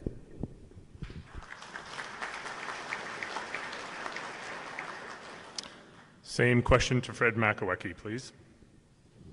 Well, that's a good question, because I lost in 2004 to John Sparling by 7 votes in the ward system. I think in principle the ward system is good, but I think that we're modern people here right now. We're conscientious. I'm proud of this valley from one end to the other end. My home is one end to the other end. And I'm not going to treat any particular part of town more importantly than the other. I'm going to go out of my way to consult. I would like to go tell the council to start having meetings in other parts of town other than in council chambers, or at least consultation meetings. So that's the direction I'm going in. I intend to see all of you. I hope if I get into council, wherever it is you live.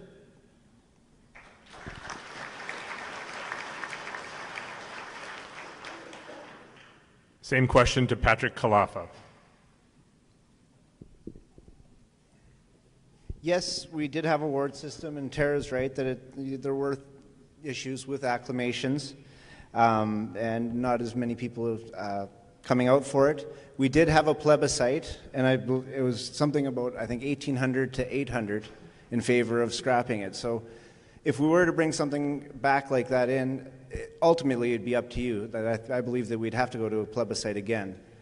So if people were supportive of it, we could go to that, but the plebiscite, it's less than 20 years ago. So I don't recall the exact year of when they did that. So ultimately it is up to you, but I think it's been settled. Thank you.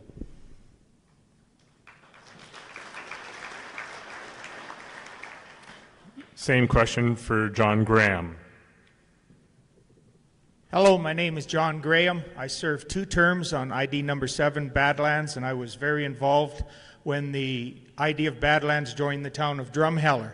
The ID of Badlands had a $3.6 million surplus, the town of Drumheller had a $5.5 million deficit, loans. We wanted a ward system to ensure that the smaller communities in the valley had representation. We've got a water system in a water filling station in East Cooley that nobody wanted, and it's greeting the people as you roll into town. So I do believe in a ward system. I think possibly 1 councillor from the east, 1 from the west, and 4 from the town. If people get in by acclamation, that happens in other communities. If there's no one that runs in that ward, then there could be 1 from the central part of town. So I would revisit that issue. Thank you.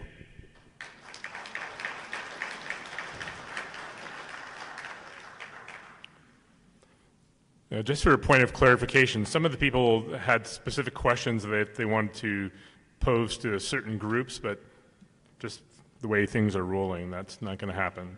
The next question has to do with curling rink.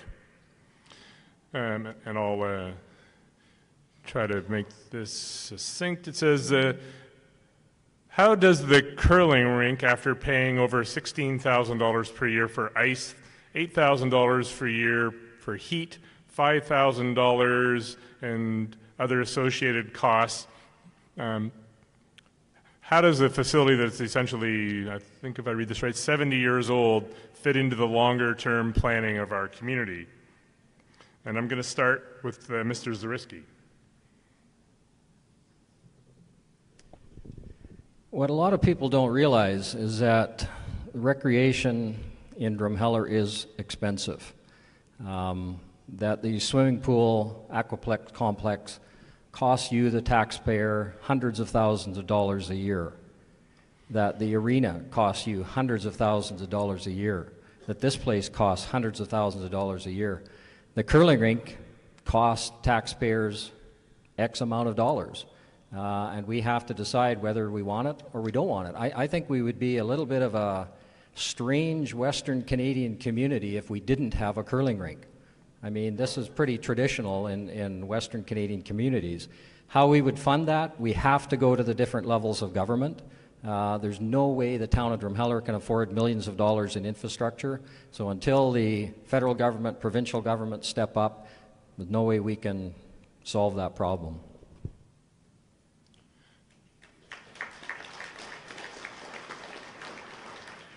Same question to Kaylon Sykes.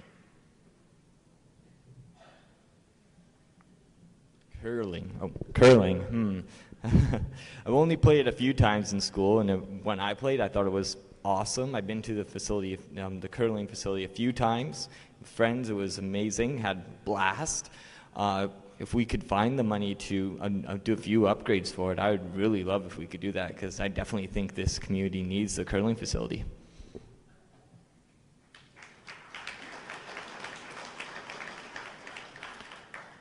Same question to Dwayne Nagy.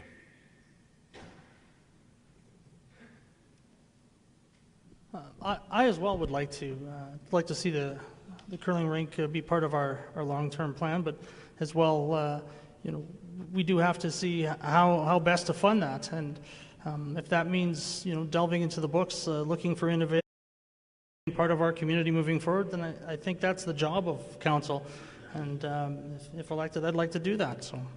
I see it as part of our future, given the right circumstances. Thank you.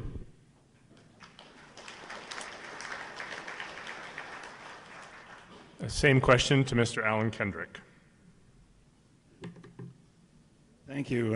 When you said 70 years old, you're right. The operating numbers that you've given us are probably reasonably representative, but at the end of the day, it needs a new roof, it needs structural repairs. I'd like to see a new curling rink at some point. I don't know how we would get there other than the grant process. The way it sits now, it's hopefully we can keep it going and people can still utilize the facility. I think at some point, if the funding just doesn't show up, we're going to be in a pickle and have to take it down because it's going to be unsafe. So.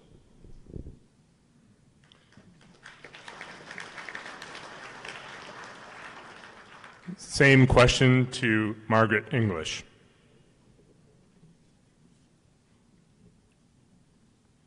Thank you. You're asking someone who's not on council, so I don't have facts and figures that I can back up whatever I say with that.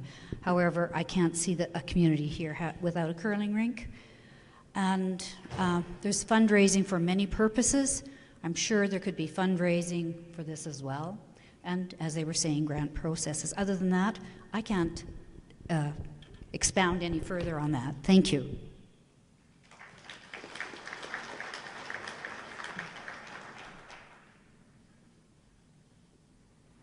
So it's 8:28. We're probably going to get a couple more questions, and then each candidate will have a 1 minute to wrap up, and then we'll get out of here. Still no score from the game. Yeah, it's still good.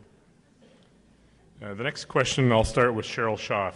If elected as mayor, would you reconsider revisiting the idea of a tourism levy that would be used to market Drumheller as a destination to visitors from around the world?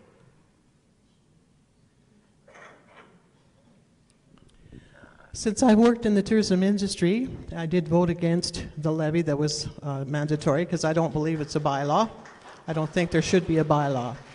Would I revisit it? Of course. I'm very open to different ideas and certainly would look at it. Right now, the tourism levy is done by hotels. So the idea was to have it to do campgrounds and B&Bs, etc. So yes, I would certainly look at it and take the advice of the residents and council. Thank you.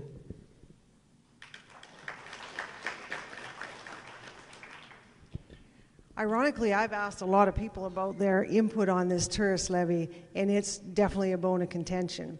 I think there's definitely different ways of approaching. I know different businesses have offered that are involved with tourism that would be willing to give funds to help make, for example, tourist booths at the opposite end of each town, put bathrooms out there. They're willing to put their money there. They don't believe that going after the tourists is the way. And so I think this has to be a whole different avenue to look at. There's way more options available than always taxing people. We just got to find different ways to find avenues to get the funding. Thank you.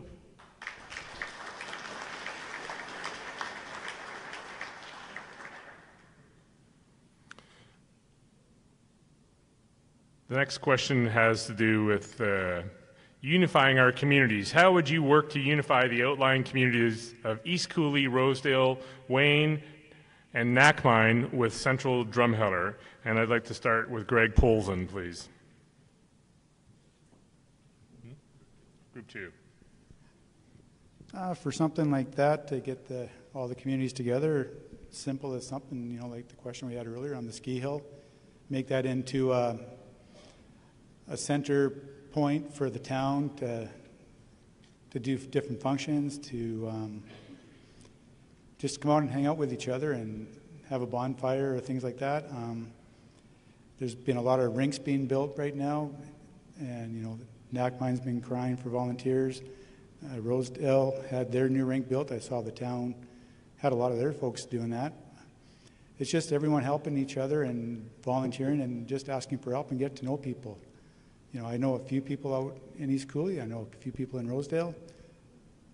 But, it's probably the same for all of you. We don't know everybody, and we need to do that. Thanks. Same question for Tony Locker. When we came to Drumheller back in '96, there was a ward system, and there was individual East Cooley and Rosedales and Drumhellers. We went through that amalgamation, and I always scratched my head why the town was chopped up so much. Since then, community is community. Drumheller's my community. That includes Drumheller proper. We need to pull it together to make it look like that. I know there are some lines that might be drawn out there for that, but to me, it's no different than a suburb in a big city. Drumheller needs to be strong together, and that includes all three. Thanks. Same question for Lisa Hansen-Zacharek. That's a unique one. Just like each community within the town proper of Drumheller is unique. But I think there's more in common than what divides us. And I believe that each community has their own community centers. And I feel that perhaps maybe we need to implement one day a year. The community centers get together and we all talk, discuss ideas, what could actually bring us together. Other ideas would be maybe a bit more of a focus on council towards infrastructure projects to the west, to the east end of our communities. Start working on beautification of those entrance signs rather than just focusing on the south and the north. But definitely there's many ideas that we could throw around and improve it. Okay. The same question to Jay Garbett. I want a different question because I really want to go with that water rates one. You know, as someone who was a transplant, I've been here for almost 20 years, but I came from Red Deer and Edmonton, and in both locations they had ward systems. It was still, though, you were from Red Deer. And so coming to Drumheller and realizing there were these regional factions, these tribes that had never been able to come together before, or at least felt alienated, was really foreign to me because I don't see us as having disparate needs. You took the words right out of my mouth, Lisa. We have so much more in common than anything.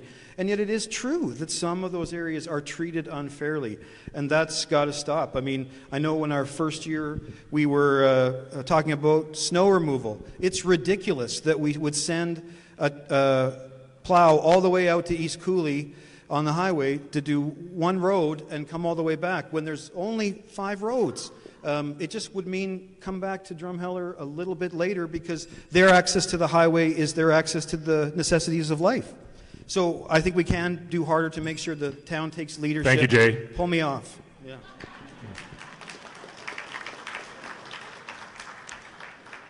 Elizabeth Gallagher. Well, I'm one of those people who has a home in Rosedale, and of course I spend time in East Cooley. I also own property there, and I'm very concerned about the areas in the east. I don't think that they have anyone to speak for them, and I think they should. The water issue was something that was very important to the people of East Cooley, and I think they were pretty much ignored. The people of Wayne, they don't have a sewer system, and because of all the bridges, they are paying atrocious amounts of money to have their sewer dumped, especially the hotel. And he told me that he was spending $40,000 during the summer to have his sewage dumped every month. And I find it hard to believe, but they need services. Drumheller isn't the only place. And I think that they should be looked at. Thank you.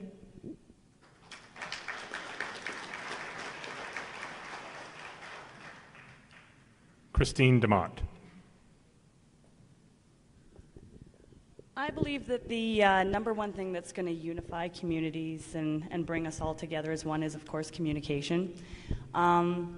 People have been talking about the ward system, and I actually had a really good conversation with my father who pointed out that this was a good method of having these small get-togethers happen, and that's where the communication started. And I feel like if we did at least have groups like Midland and stuff like that got together and talked, maybe they could narrow down their issues and stuff like that, bring it to council, and we can better tackle these things head on, because without communication, you know, we're not going to be together, so we got to start talking. Thanks.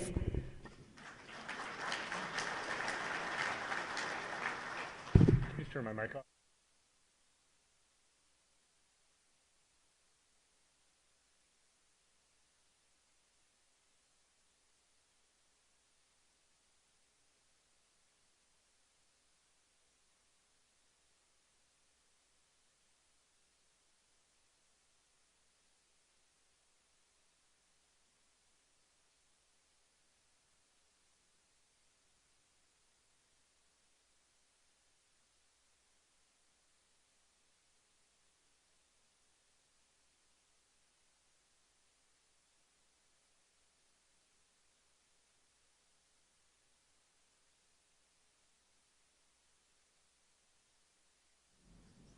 I'll take my mic back on.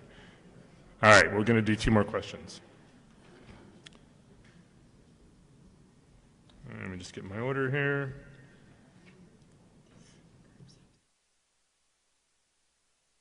The next group is Peter Rhodes, Tara McMillan, Fred Makawecki, Patrick Kalafa, and John Graham. The question is, currently only a fraction of the 500,000 visitors to the Royal Tyrrell Museum visit downtown. There have been many ideas presented to encourage downtown visitation. What kind of initiative would you work on and support to encourage visitors to visit our downtown core? And I'll start with Peter Rhodes. Well, I've talked to a lot of people about the downtown core. You could go to the downtown core at 6 o'clock on a Saturday night and shoot a cannon down the middle and nobody'd see it. We need to tell, the thing is that 70% of all shopping is done after 6 p.m. We want people to come to this town. Well, they got to have a reason to come here. We got to have shops. We got to have all this stuff that will attract the people and keep them here in Drumheller. As I say, I have some ideas that will help bring that to the downtown. Especially, as I said, we need a resource center downtown. Somewhere that brings the whole valley together. Not just Drumhellerns, everybody. What we can do is we can have a contest so everybody can name it. Thank you. Same question to Tara McMillan.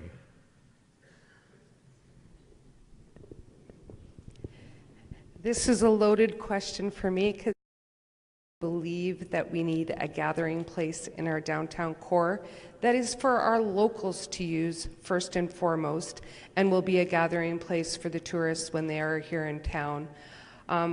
There's so much potential in our downtown core to draw on for the locals to go sit and have coffee and do all kinds of things and build a nightlife and a shopping district that can be vibrant.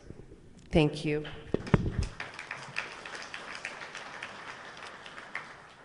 Fred Makawecki. Well, I guess being one of the old timers, I remember in '78 moving here and walking down the street on a Friday evening and taking about an hour to go down the block and back up the other side because everybody in town was downtown in the evening. We've broken up the town. We have stores everywhere, so that gathering place is gone. I think that central location for businesses that can be set up over the tourist season and then not running the rest of the year, because face it, those businesses aren't going to make it through the winter on locals buying souvenirs. The other thing, I think we've made a mistake routing our traffic and doing that changes we did a few years ago, because as a town, we shouldn't be trying to speed people through town. We should be trying to let them go through town as slowly as possible. That should be our job. I think that some of the curbs have to go out and easier to turn downtown. Thanks.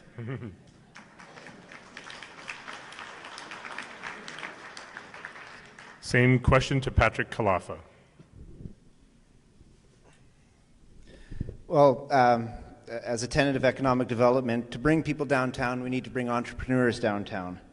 And that means taking action to mitigate the risks of a downtown. There are some things that have been in place. We've started a storefront grant program, and we've started an extensive redevelopment. And what that does, creates spaces for people to be, creates places for people to be proud. And what that does is it creates traffic. And then 2 years later, that same entrepreneur that was thinking about coming downtown says, well, there are only 200 people passed by me. Now we can say maybe 500 people passed by me. What it does is it builds that pride, it builds those spaces, it increases the traffic, it mitigates the risk, and that's how we get people there. Thank you.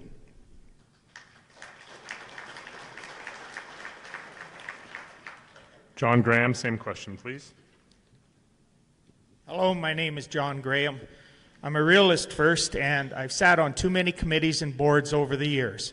Everybody sits around, what should we do? How can we do this? How can we do that? We can't really mandate people to come and set up downtown. I really think part of it is the taxes in town. I hear that it's one of the highest in all of the province. If the taxes are that high, how are we going to get interpreters to come down into downtown so that we can have a vibrant downtown? I think that's one of the things, the closed shops and everything. Look at the Splash Park. I mean, that's done great things for downtown. Look in Strathmore. They've got that beautiful amphitheater by the park there, and all the town people collect there. So I think if we can work at maybe doing an efficiency committee to try and lower the taxes, and then we should be able to get people to come downtown and set up businesses downtown. Thank you.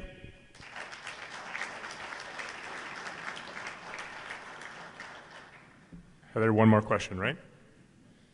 I get to choose this one.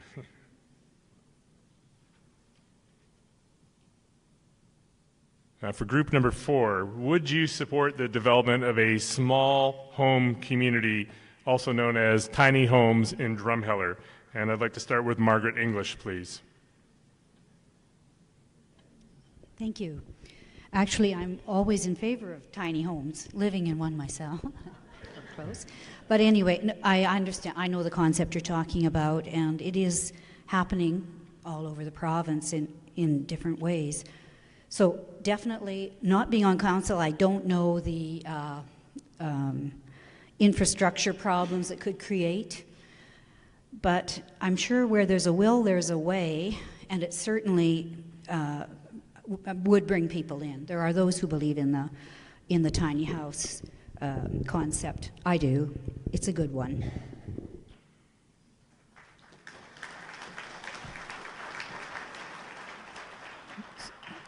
Same question to Alan Kendrick. I'm not sure of the sizes, etc., but I think the infrastructure to support it would probably be something it would be focusing in, say, a campground type area or that type of development where all their small homes are similar in that particular area. Other than that, I don't think it would be zoned anywhere else that you could fit it in.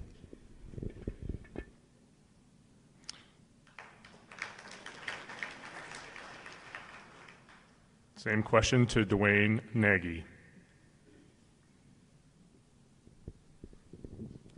I'll concede this is the first that I've heard about this project. So I can't speak to any of the specifics, but I can tell you the approach that I would take. I'm not one. Thank you for that. I'm not one that would like to approach a problem by saying no all the time. I'd like to hear how. Okay, but I think a methodical approach to make sure that what we've done can be evaluated, or what we plan to do could be. And we need to ensure that what we're going to do is good for all of Drumheller, not just part of it. So, thank you.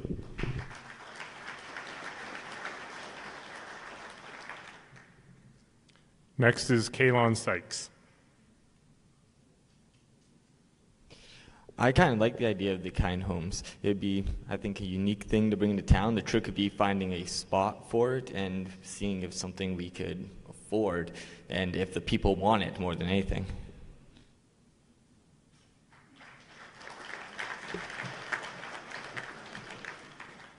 Lastly, Mr. Tom Zariski. Last but not least, affordable housing is obviously a great thing for this community, and I think we are consistently looking at all different types of affordable housing. Tiny homes, big homes on small lots, they all have a place. And I think if it's regulated properly, if it's zoned properly, then it could be a very good thing for the community. That concludes the question and answer period. Now we're going to have each candidate summarize their life in 59 seconds. So we're going to go in the same order as earlier. You have 59 seconds, and we'd like to start with Cheryl Shaw. My goal is to represent you, the citizens of Drumheller, as your mayor.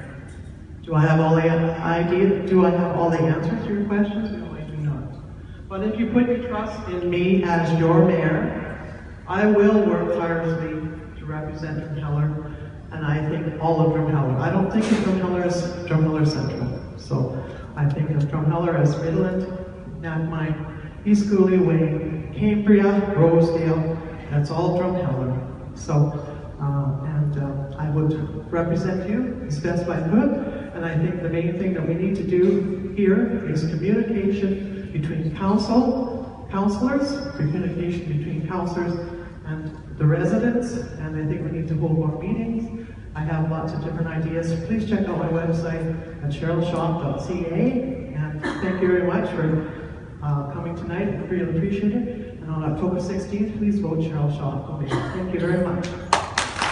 I'd just like to take a moment to thank all past and present councils. This is a tough job, and I commend everybody who's done it ahead of the future council. In closing, I was given a comment that said, Heather, you've been preparing your whole life for this job, and I thought, I don't think so. But then I realized, you know, he was right. I'm ready to be mayor of Drumheller.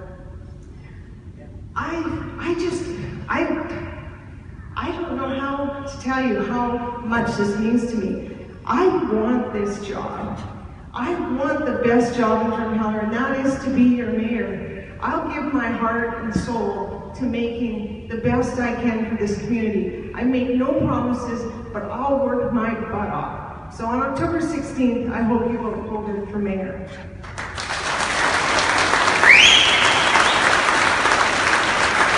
Next up is Kaylon Sykes. Hello again. I was going to end with something witty from Walt Disney, Einstein, or Tesla, but I decided to just go with this. I'm here for you all. Whether I'm elected to town council or not, I will still be here helping out the community. Thank you.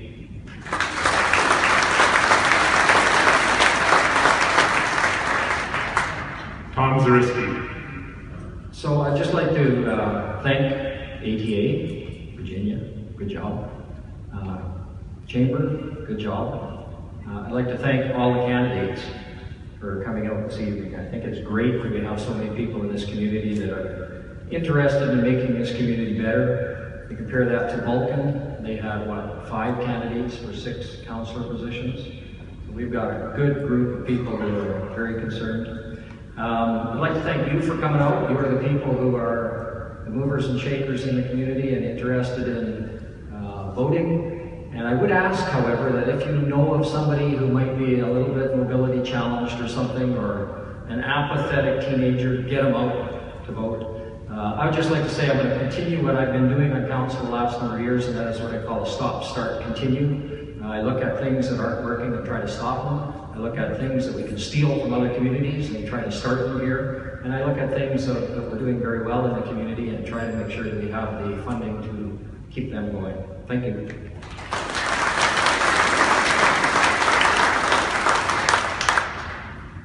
Next is Lisa Hansen-Dyke.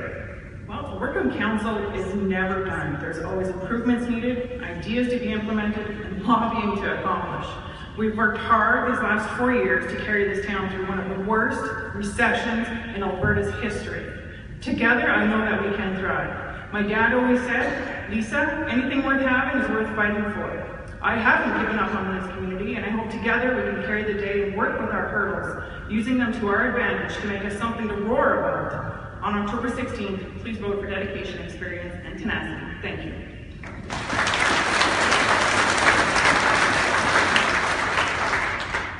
Next is Christine Devant. I want to encourage everyone here tonight to grab one of my flyers, because on the back is a link to my website and blog, and there I go into great detail about my platform. If the internet is not your thing, I encourage everyone to contact me if you'd like to sit down and chat. Finally, I also have this printout here that you guys can take along with you that goes over the 3 methods I described earlier. I want to thank everyone for coming out tonight, and I'll leave you with this. When you're thinking of me as an option for council, think right back to what you thought when you first saw my picture, read my name amongst the list of candidates, or saw me up here today. Quality of life and pride equals youth interest. Industry, business, and jobs equal youth interest. Forward-thinking methods equal youth interest. Youth interest equals a community that goes on. Thank you.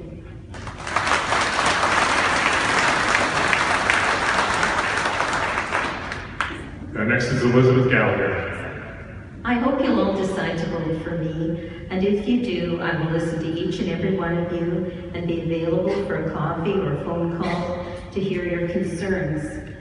I believe in the strength of the Drumheller Valley, and I'd like to thank the Drumheller Teachers Association and the Chamber of Commerce for holding this event, and to everyone for attending. Thank you very much.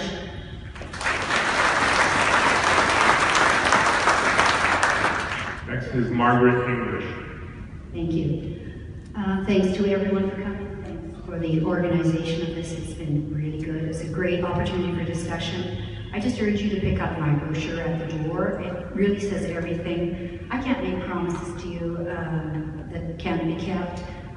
On council, I would be one of a team, and you have to work as a team. So, but that doesn't mean I can't represent your issues. That's what I can promise you. I will represent your issues. Whatever you bring to me, I will bring it before council, should I be elected. My listening skills are very good, and that's what I'm offering you.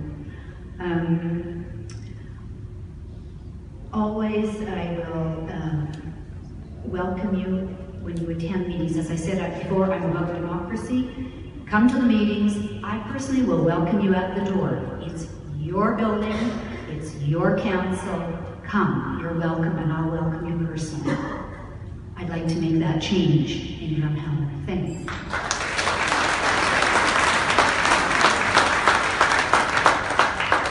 Next is Alan Kendrick.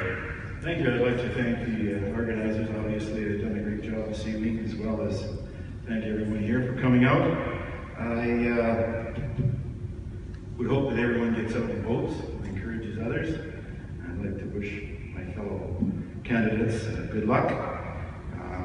I realize there's a lot to choose from here. I may not be your best choice. I may not be your first choice. However, I'm a reasonable choice, and reasonable may be the right way to go.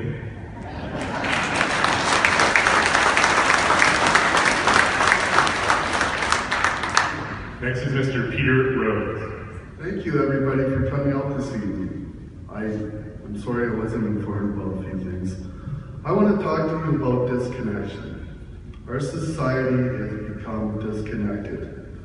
We got our cell phones, we have our tablets, we don't talk to each other anymore. I'm here, come and talk to me. I want to hear the issues. I want to know in your hearts what I can do for this wonderful valley that I come to love, and I do, from my heart. I love this place. Thank you.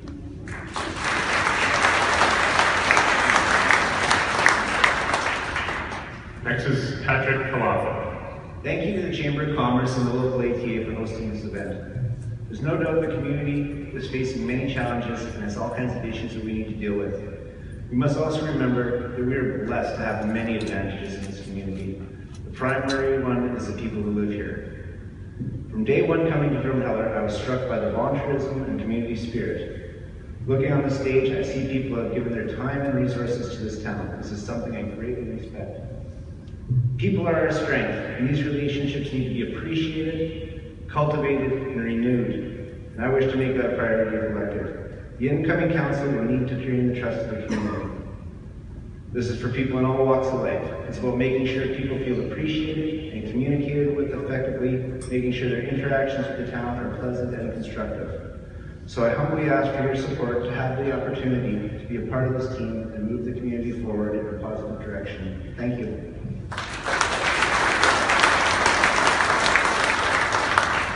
Next is Dwayne Nagy. Again, thank you to everyone for coming out tonight. This is a great turnout. Your next municipal council should be true representatives for you. And we need to, as a group, all of us, need to ensure that we have an engaged and informed council, informed by you, by us, the voters.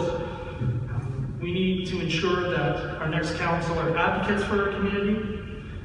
We need to ensure they're individuals that will invest their time and effort to ensure that the tough decisions are made with all of us in mind. Let me be your voice. On election day, please vote for me. Thank you.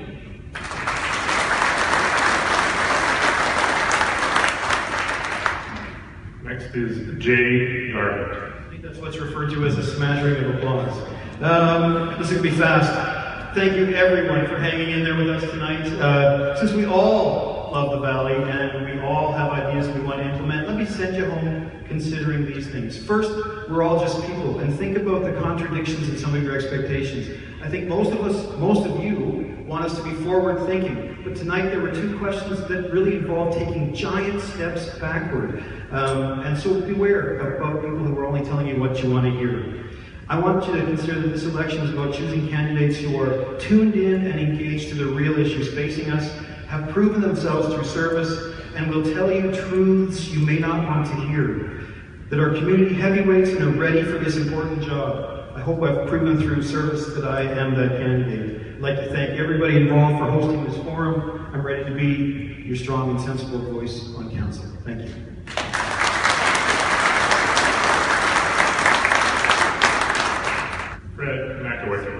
Thank you again for attending this evening's forum and participating in the democratic process. Drumheller holds an unlimited amount of unrealized potential, and together we can foster that potential for the betterment of this town. Drumheller is where my family calls home, the reason the long-term stability of Drumheller is of paramount importance to you, my family, and myself. The sustainability can only be achieved if we create an environment that is business and growth friendly. It is my goal to have the citizens of Drumheller and the council work collaboratively towards our community forward into the future with open and consistent communications. We can collectively make Drumheller a stronger and more resilient community, and I once again humbly ask you to consider me for your town council. Share my vision and believe in better.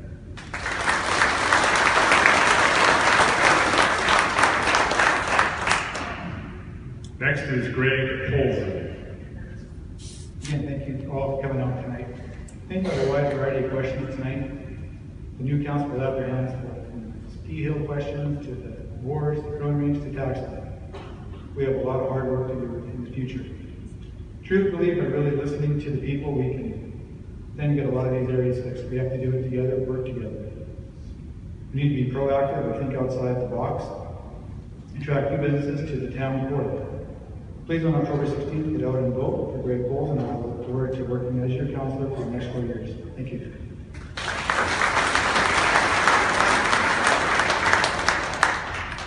Next is Tara McMillan. Thank you, everyone, for coming out tonight. These are exciting times in our community. I encourage you to engage with all the candidates that have put their names forward to represent you and make decisions based on facts, not impressions and not assumptions. I hope that I will have the opportunity to be re-elected and continue representing the residents of Drumheller as we work together to make Drumheller a place to live, work, and play for many generations to come. Thank you.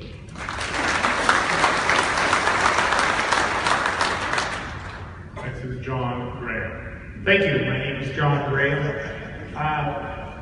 I've got nothing to lose, so I'm just going to say I think this town is broken. We did lose right first sight. We lost the pro wagons, the pro rodeo, the Tough Mudder, the ski hill, the Harley dealers rally.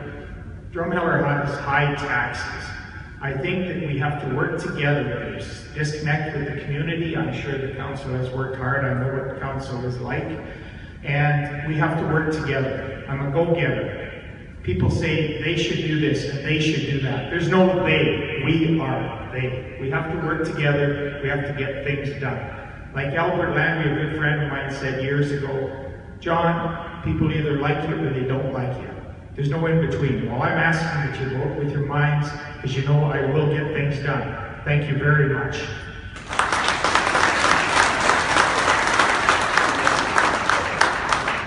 Next is Tony Locker. Thank you all for attending this very important forum tonight. In closing, I'd just like to highlight my passion for this town. I love what it is today, but I'm even more excited what it can be tomorrow. With the right players at the table, we can make this happen. I'm ready to be that player, and I'm willing to work hard to make it happen. Please consider a vote for Locker on October 16th. Thank you and good night.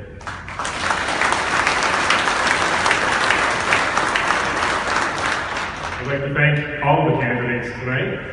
Again, I want to reiterate, there is early polling tomorrow. There is early polling on the 14th, and Election Day is the 16th of October. Polling stations throughout the valley will be open from 10 a.m. to 8 p.m. What I told you about advanced polling, I would like to thank everyone for attending this evening. Thank you to everyone who put in a lot of work and preparation tonight. Thank you to the teachers union that helped out. And most importantly, thank you to all of you who truly care about our valley, because if there was no one here tonight, this is a great place to live, and I think everyone up here, including myself, believe that this is an amazing community, and we have a bright path forward. So in closing, I just want to say one more time, the candidates will receive a copy of all the questions tonight, so the ones that they were not able to answer in our time frame, they will be able to respond on their social media. And that concludes our forum. Thank you.